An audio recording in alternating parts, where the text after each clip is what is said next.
Good day, everybody. I hope you're enjoying the weekend. Usually, the weekend is a relaxing time for families. The kids don't have school, parents are off from work. So, usually, the whole family looks forward to the weekends. But I'm thinking about the family of the 16-year-old teen that was shot by the Toronto police on April the 20th. Tomorrow makes a week. Now, we heard buzz from the Black community. They posted and what happened and what have you, but then as usual, it got silent. But I don't think that the level of mourning and grief has yet to become silent in his family's homes.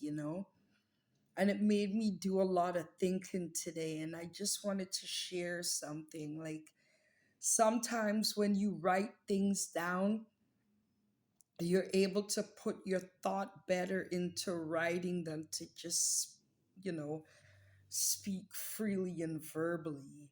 You don't know. My question to the Black community of Ontario is how long must we cry?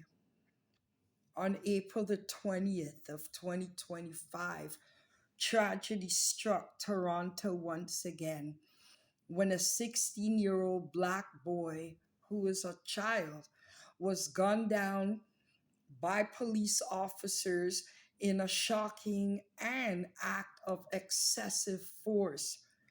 In just a matter of seconds, two officers emptied their clips into his young body.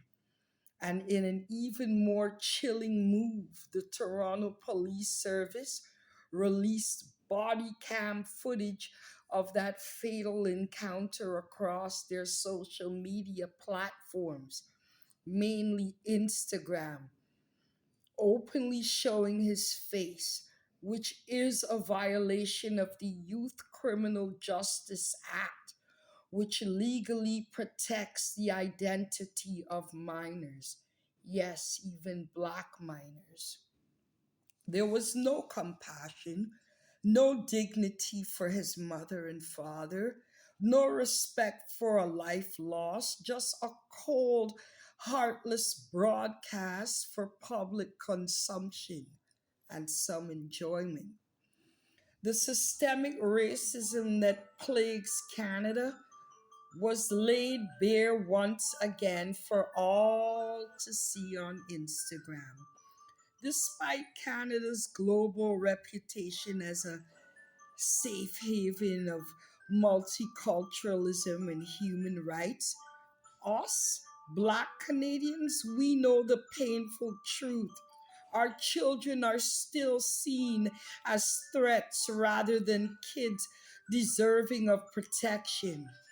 Our grief is still treated as an afterthought, and our lives, Black people's lives in Canada, remain expendable. So, yeah, it does raise some heartbreaking and urgent questions. My biggest question is why wasn't the Youth Protection Act protected when it came to a Black youth's life? And why did the police rush to show the last moments of a child's death without the family's consent? Because I highly doubt they asked for their permission. And another big question, how come Black families are expected to mourn in public under the heavy gaze of a Canadian society that too often justifies their pain? In a telling shift of police policy, officers are no longer instructed to immobilize Black suspects by aiming for non lethal parts of the body, like the leg, the hands, or the arms. Instead, they are trained to shoot to kill. And this practice is lethal for the Black community, especially our Black youth.